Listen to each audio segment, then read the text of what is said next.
Jeudi 23 mars 2023, premier jour du mois béni de Ramadan, un mois de pénitence pendant lequel le musulman cherche à s'élever spirituellement, à suivre dans ce journal la symbolique et le comportement à adopter. Éliminatoire de la CAN 2023 à la veille du face-à-face Mali-Gambie, le sélectionneur Eric Sekouchel a convié la presse pour un échange. Les détails de la rencontre, c'est dans cette édition. Merci de votre fidélité au programme de RTM2. Mesdames et messieurs, bonsoir et bienvenue. Pilier stratégique de l'islam, le jeûne consiste par piété à s'abstenir de boire, de manger. Aussi, il impose aux fidèles l'intensification des prières élargies aux zikr tout en s'éloignant des pratiques de nature à rompre cette abstinence aux vertus immenses selon les érudits. Les principes régissant le mois de Ramadan prennent effet dès l'apparition du croissant lunaire. Pour ce qui concerne le jeûne proprement dit, le fidèle est appelé à l'observer de l'aube au coucher du soleil. Fatoumetou Diko. D'intenses prières, de partage et surtout de pardon. Des obligations qui s'imposent à tous les fidèles musulmans sans exception, sauf en cas de maladie ou de force majeure. On peut définir le jeûne comme étant la crainte de Dieu, l'abstinence de tout acte susceptible de mettre en cause notre foi. Quand quelqu'un observe le jeûne, il doit s'éloigner des tentations qui peuvent nuire. Le jeûne, souligne notre interlocuteur, nous permet de renforcer les relations avec le Créateur, mais aussi avec ses prochains. Les 10 premiers jours du Ramadan consistent à l'entraide et de ceux qui sont dans le besoin. La deuxième décade trouvera que la crainte s'est installée dans les cœurs. À ce moment, c'est le pardon qui est demandé. Dieu le Créateur, le Tout-Puissant, nous pardonne. À notre tour de nous pardonner entre nous. La dernière dizaine nous donne l'opportunité d'éviter tout acte qui nous conduit en enfer. Quatrième des 5 piliers de l'islam, le jeûne s'observe du lever au coucher du soleil. Bien avant le début du Ramadan, les fidèles sentant un malaise quelconque doivent consulter un spécialiste, ce qui permet de savoir si on est apte à jeûner ou pas. Pour bénéficier de la récompense divine espérée, le fidèle se doit de connaître et de se plier aux principes établis en la matière, ce qui passe par le respect strict des interdits.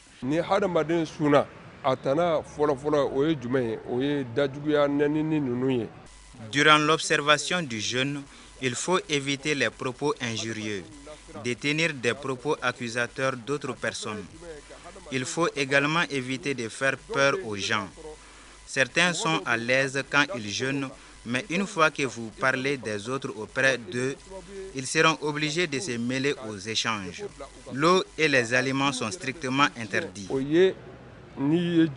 En ce mois béni de Ramadan, les prières, les aumônes, la lecture du Saint-Coran sont entre autres actes qui doivent être multipliés par les fidèles musulmans au dire de notre intervenant.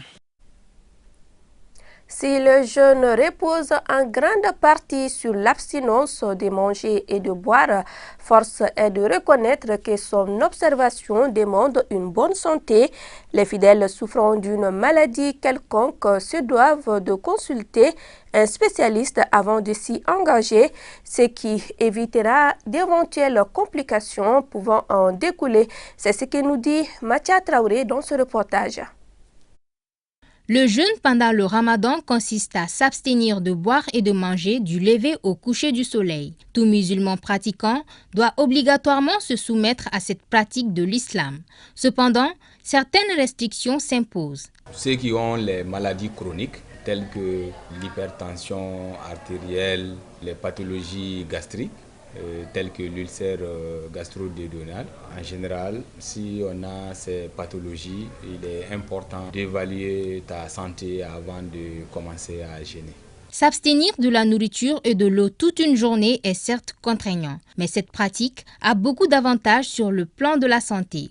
Aussi, la consommation de certains aliments comme les céréales, les dattes et d'autres sucres lents est bien conseillée par les spécialistes pendant le ramadan.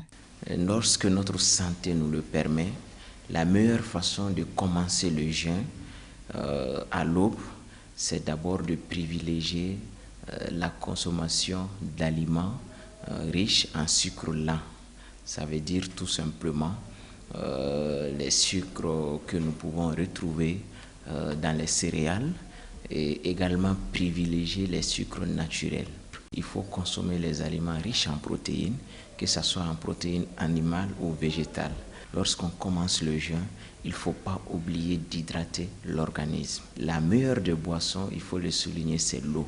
Donc on va conseiller ici à la rupture de faire la rupture avec des aliments sucrés, mais toujours en ayant en tête qu'on doit privilégier le sucre naturel.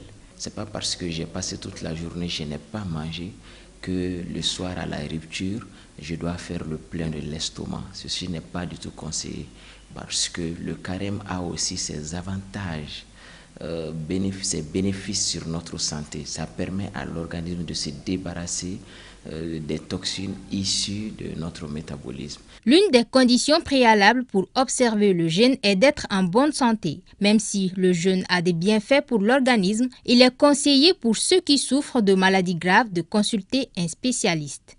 En général, au Mali, les gens ont beaucoup de soucis par rapport à l'ulcère parce que notre alimentation n'est pas beaucoup équilibrée. Les diabétiques, avant de jeûner, doivent avoir l'accord de leur médecin. C'est très important. La femme enceinte peut jeûner, même si le jeûne n'est pas forcément nécessaire chez elle.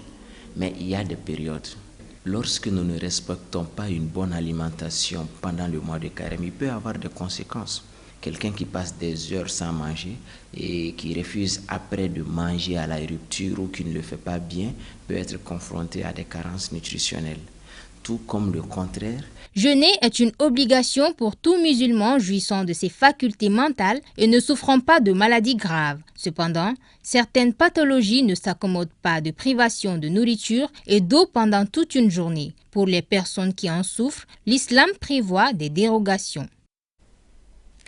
En ce premier jour du mois béni de Ramadan, la plupart des musulmans semblent observer le jeûne sans difficulté majeure et cela grâce à un temps plus ou moins clément favorisé par une fine pluie ayant atténué la température. Quelques réactions dans ce reportage signé Dalla Traoré. Observer le jeûne pendant le mois béni de Ramadan est une obligation pour la plupart des fidèles musulmans. À Bamako, par exemple, ce premier jour de Ramadan est marqué par un beau temps, d'où la satisfaction des jeûneurs. Pour le moment, je n'ai pas de difficultés. Le début de Ramadan se passe bien. Dieu merci, je n'ai pas de maladie qui puisse m'empêcher de jeûner.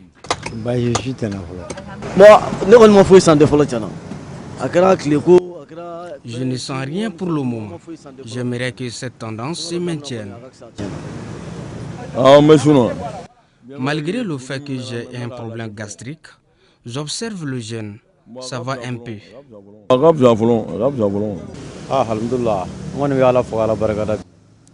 Je remercie Dieu pour sa grâce. La religion n'est pas difficile à pratiquer. Il faut juste avoir la foi. Pour certains fidèles, exercer des activités et observer le jeûne paraissent difficiles, mais la foi prime. Je suis à jeun. À vrai dire, avec ce travail, c'est un peu difficile.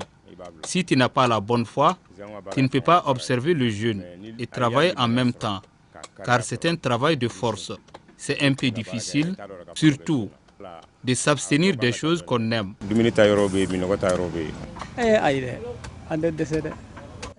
Ce travail ne m'empêche pas d'observer le jeûne. J'exerce ce travail depuis l'enfance, même pendant le mois de Ramadan, car nous y sommes habitués.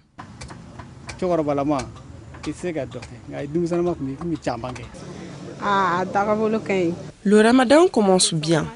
Mais concilier ce travail et le commerce sous le soleil est très difficile. Les fidèles musulmans ont à présent 29 jours devant eux pour accomplir ce devoir religieux qu'est le jeûne. Le mois de Ramadan est une période pendant laquelle le fidèle musulman cherche à s'élever spirituellement, je vous le disais dans les titres. Pour ce faire, il s'avère important de faire parler son cœur vis-à-vis des nécessiteux lorsque les moyens le permettent. C'est justement dans ce cadre que la Fondation Amadou Aïdara a procédé ce matin à sa traditionnelle opération Ramadan. Elle consiste à offrir des vivres à une centaine de familles démunies. Estanso. Si l'objectif premier de l'opération Ramadan est d'apporter du réconfort aux personnes nécessiteuses, le pari de la Fondation Amadou Aïdara est ainsi gagné. Les témoignages de reconnaissance et de remerciements prouvent à suffisance l'importance de ce don composé de vivre à l'intention des indigents pour faire le Ramadan dans la quiétude. Ça m'a beaucoup touché à Djaranye Koudjougou. Je suis émue et reconnaissante envers la Fondation de nous assister en cette période. Nul n'ignore les difficultés liées aux dépenses du Ramadan. Et quand les personnes de bonne volonté t'enlèvent l'épine du pied, tu ne peux que les remercier et prier pour la continuité des actions solidaires. Je suis très heureuse de compter parmi les bénéficiaires. Je formule des bénédictions à l'endroit des initiateurs, que le Tout-Puissant les aide, car le Ramadan est difficile pour nous qui sommes dans le besoin. Une centaine de familles pour cette deuxième opération a été le cible de la Fondation. Une aide de l'international malien qui s'inscrit en droite ligne des raisons d'existence de la Fondation. Nous avons repéré 100 familles dans le quartier de Djikoroni Para, qui est également le quartier du footballeur international malien. Amadou Aïdara est également président de la Fondation pour voir comment est-ce que nous pourrons les appuyer durant cette période de Ramadan. C'est-à-dire il y a des personnes en situation de handicap, il y a des veuves également qui sont bénéficiaires et surtout des anciens footballeurs maliens. Présents aux côtés des résidents de Djikoroni, les autorités municipales, coutumières et religieuses, de même que le représentant de la FEMAFOOT, invitent d'autres jeunes à emboîter le pas d'Amadou Aïdara. Aux âmes bien nées, la valeur n'attend point le nombre des années. Voilà ce que Doudou a prouvé aujourd'hui, malgré son âge. Il est jeune, il a prouvé une fois de plus que le président est jeune et les jeunes là doivent prendre la relève. Assimi a dit qu'il est jeune et que les jeunes doivent s'investir. Il a voulu faire des gestes en ce mois béni du mois de Carême pour faire des gestes aux nécessiteux. Donc moi je suis très satisfait. Au nom du président Bavier, au nom de tout le comité exécutif de la Fédération malienne de football, je lui dis merci. Les récipiendaires repartent avec du riz, de l'huile et du sucre tout en formulant des bénédictions pour la continuité des initiatives du genre. Sport football, dans le cadre des éliminatoires CAN 2023 en Côte d'Ivoire, le Mali jouera contre la Gambie au compte des 3e et 4e journées. Les sélectionneurs nationaux des Aigles et certains joueurs ont rencontré cet après-midi la presse. Le quotidien des Aigles, l'état des lieux des préparatifs de l'opposition à la Gambie sont entre autres les questions adressées au sélectionneur national Abdul Karim Kaba. Mon équipe me ressemble, donc je veux qu'eux aussi soient encore une fois très agressifs. C'est dans cet état d'esprit que le sélectionneur national des Aigles du Mali, Eric Sekouchel, manage son groupe. Pour lui, il faut travailler pour un bon résultat, surtout face à cette formation gambienne. C'est encore une facette qui va rentrer dans mon état d'esprit.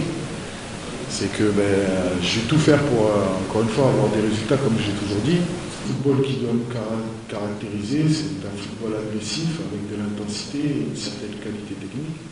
Les deux rencontres sont capitales et nous allons tout faire pour être au rendez-vous. L'adversaire, il faut qu'on se concentre plus sur nous, parce que le plus important c'est nous. Après l'adversaire a ses qualités et ses défauts. Et à nous de faire en sorte de profiter de leurs défauts et de montrer leurs qualités. Mais c'est vrai que nous, en tout cas, on se concentre plus sur nous que la Gambie, parce que même si contre la Gambie, ça ne va pas être un match facile, ben, pour eux aussi, ça ne va pas être facile. Nous sommes tous jeunes, donc le courant passe et le groupe est superbement motivé, martèle Boubacar Kiki Kouyaté. Une revanche pour gagner ces matchs. Les 2 matchs, c'est important pour nous. On gagne à Bamako et on gagne aussi à Casa. Après, on est qualifié à la CAN Côte d'Ivoire. Dans le nid des aigles du Mali, c'est la bonne humeur que les nouveaux sont accueillis. C'était un rêve d'enfant. C'est comme si tu rends toute ta famille fière et c'est une émotion très très forte en fait. Et très sincèrement, je suis fier et très très content d'être ici et ça me fait du bien. Faut-il le rappeler, cette rencontre avec les hommes des médias est un cadre d'échange. Elle est initiée par les sélectionneurs nationaux des aigles du Mali afin de partager le quotidien des aigles avec la presse. Toujours éliminatoire CAN 2023, les Aigles du Mali jouent en double confrontation ce vendredi au stade du 26 mars et le 28 mars au Maroc contre la Gambie. En vue de faire de ces 2 rencontres une réussite, le premier vice-président de l'UNASAM, Cheikhna Demba, appelle les Maliens à se mobiliser comme un seul homme ce vendredi pour soutenir les Aigles. Il est au micro de Mohamed Namakeita. Être bon malien, ça sera connu le 24 ici, à partir de 19h. Je suis partant pour que le Mali a ces 3 points ici. Ça va ouvrir la voie de la Côte d'Ivoire. C'est une équipe qui est compétitive. Un entraîneur, depuis qu'il est là, on a vu les résultats. Donc pour encourager cette dynamique-là, je demande vraiment des supporters de Karta, de Kidal, de Kita, de Dindanko, de sortir massivement, supporter l'équipe dans le plus grand fair play. Le Mali, si on a une stabilité footballistique, on va remporter beaucoup de trophées. Il faut que les gens se donnent la main. Les supporters doivent être ensemble pour soutenir l'équipe, à tous les niveaux que ce soit. Aujourd'hui, nous, on sait qu'on a une équipe compétitive. Surtout dit aux joueurs aussi de mouiller les maillots. Notre drapeau est très important pour nous. Chacun n'a qu'à venir avec Version Rouge le 24 pour avoir les points, les 3 points. Inch'Allah, que Dieu bénisse notre pays.